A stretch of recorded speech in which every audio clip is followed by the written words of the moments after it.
Ladies and gentlemen, welcome to Cultura Sports. We're joined today by 2023 draft prospect Jordan Haber. Jordan, how are you doing today? Hi, I'm good. Thank you guys so much for having me. This has been a lot of fun. So just to give everybody a little bit of context into who Jordan is, why he's here, why he's a 2023 draft prospect, Jordan and I connected over TikTok, over a TikTok he made, where he kind of explained his very unlikely journey into the NBA. Jordan, did you play basketball in college?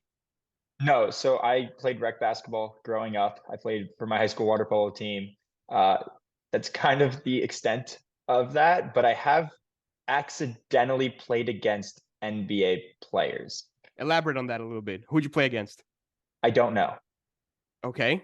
So give us a little I context was into at a that. some I don't know how I ended up in a gym one day.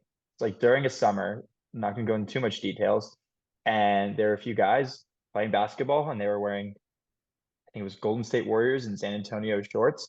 Like, hey, do you guys just want to play basketball? And I was like 16 years old. We were in a gym, and they're like, yeah, sure. You want to run? We need one extra guy. And I played, and next thing you know, there's like a crowd around me. And I'm like, okay. I mean, it was only like 20 people watching. And I get off the court. I scored maybe a point. I don't know. And then they're like, dude, how'd you get on that court? They're NBA players. I'm like, oh, cool. And just kind of walked off. I didn't like understand it. But I was like, oh, and I just kept playing. It was like a weird, very weird circumstance. So we went from a very cool party story to share with your friends to this being very real. You're now entering the NBA draft. This is not a And party story, funny enough. yeah, there you go. So we've touched a little bit on your basketball history. You've played rec. So you know how to play basketball. But give us a little bit more of your personal story. Who are you? Where are you from? And why are you here? My name's Jordan Haber. I'm from Boca Raton, Florida. I've been born and raised in this house that I'm sitting in my whole life. I haven't moved. Went to War's Edge Elementary, Don Estridge Middle, and Spanish River High School. I went to the University of Florida, and I'll be headed to New York City to go to Cordoza Law in August. So that'll be a lot of fun.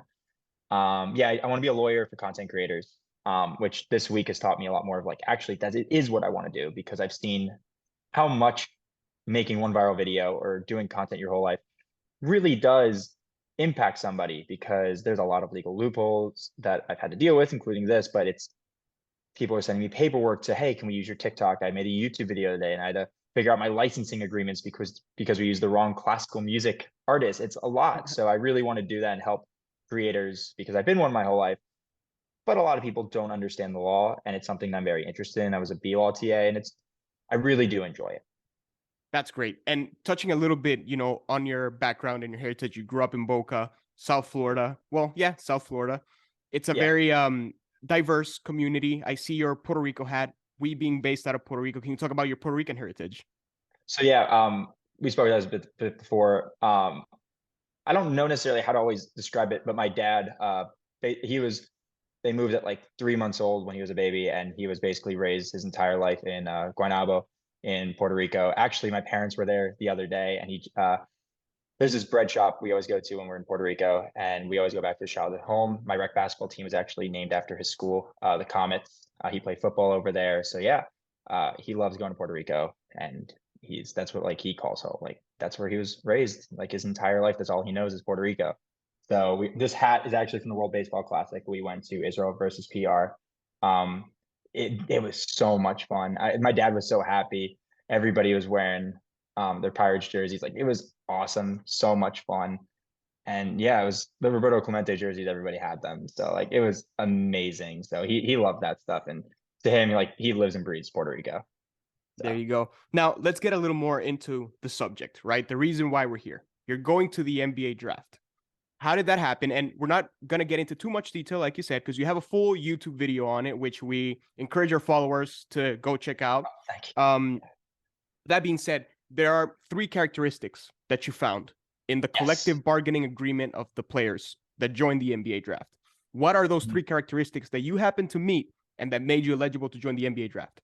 So yeah, this started kind of as just a joke between me and my friends. It's typical. Oh, I think we can go to the Olympics. We found like a random enough sport and found a way to represent a country that somehow will take us, or like go bobsledding, like the Jamaican bobsled team, like something Yeah. like that. And I was like, yeah, I can make it to the NBA. And it's these stories that we talk about that they go, okay, we've heard them 20 times. We don't want to hear them anymore. So page 237, section page 237 is the draft documents. I read through a decent amount of it till I found it and kind of looked through it. Basically, the player is 19 years of age, which I'm 21. Okay. The player graduated from a four-year college and has no remaining eligibility. Basically, the way I read that is you used all 4 years of your eligibility. So even if you didn't go or graduate from college, you had to use all of your eligibility. So if you graduate, that's your eligibility gone. Mm-hmm. And then you only have one NBA draft, technically speaking, if you fit everything, that you can, because it's the 4 years after your high school graduating class graduates. So this would be my only draft. And basically, I sent out an email. Do you want to hear it? Sure. Yeah. What did the email say? Yeah, I could pull that up right here. I sent out an email. It went, my computer's just full of YouTube documents. I can't, let me find this. It's a lot of places all over the If place. not, just paraphrase. Kind of what did you tell them? Yeah. So this isn't new at all. People have been doing this for years. People have been viral for doing this for years. Somebody actually went viral for this about 2 weeks before I did.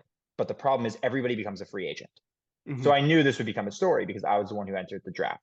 So I went and found everybody who posted about this that was a free agent and said, why haven't they gotten into the draft? And I wrote the email basically saying all the reasons they gave everybody, not explained why I fit those reasons, sent it over, heard back, got documents, cold silence once I sent documents back, sent a follow-up email as I sent a YouTube video, more explanation there kind of, and got an email back because lesson in life, if you don't hear back from somebody and you're writing a cold email, essentially, schedule it for 9:30 something or 9:20 something in the morning. So it looks like you're putting it at the desk on the top of the day. And essentially that's what I did. It probably arrived first thing. I was not on the NBA PR because I'm technically an unknown player. And I posted a TikTok. And things happen very quickly. And I'm very thankful and very gracious for the opportunity.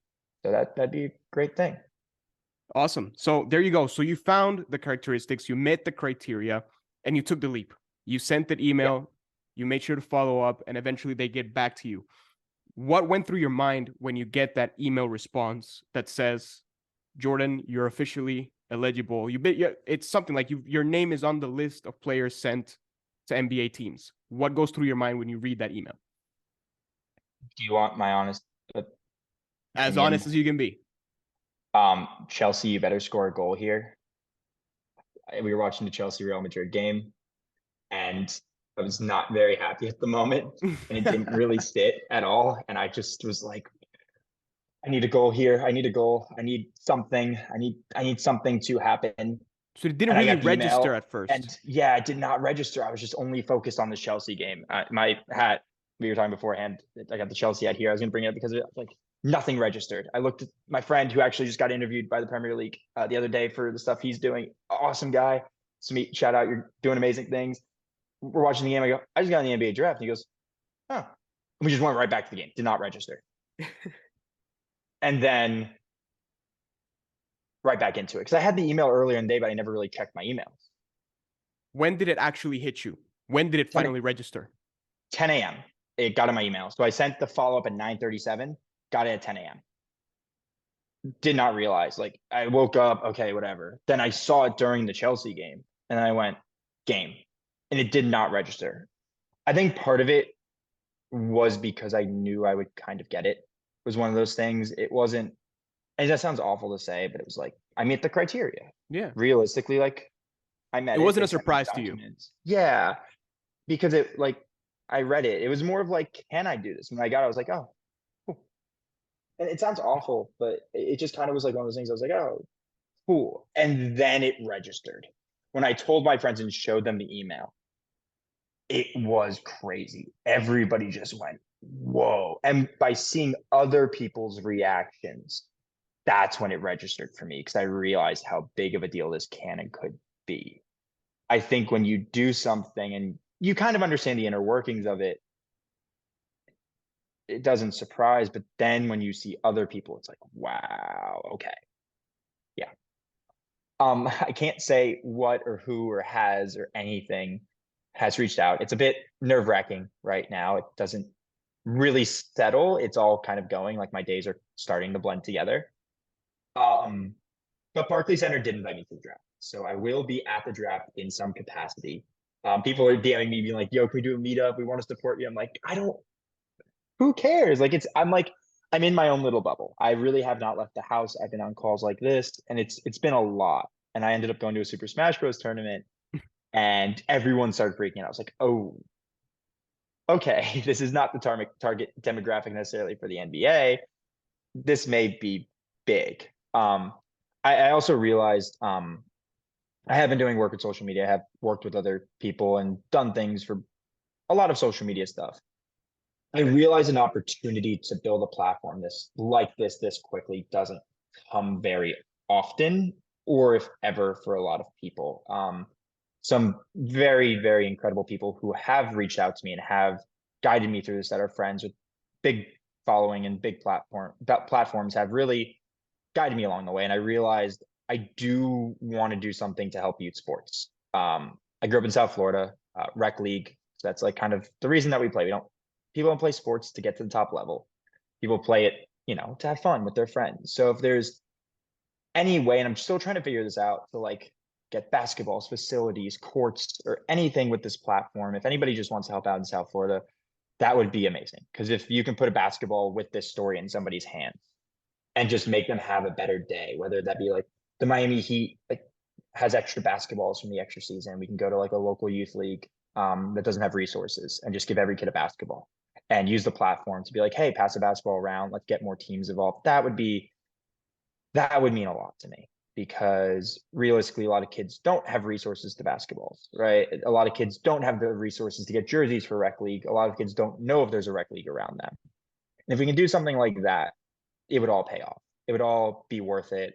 And I'm not really in it for the social media, right? Like I love it. I love doing it. I love making videos, but I'm going to law school. So if we can make someone's day better through this, it'd be awesome. A lot of people have reached out and go, you've inspired me. You have inspired me to keep making content. You've inspired me to keep playing basketball, because somehow, some way we can do it. You mentioned earlier the undrafted players who have been making waves in the league. Certain people have reached out and be like, hey, I'm going to keep going for this, because if you can do it, I can too. And that means a lot more to me than anything else could.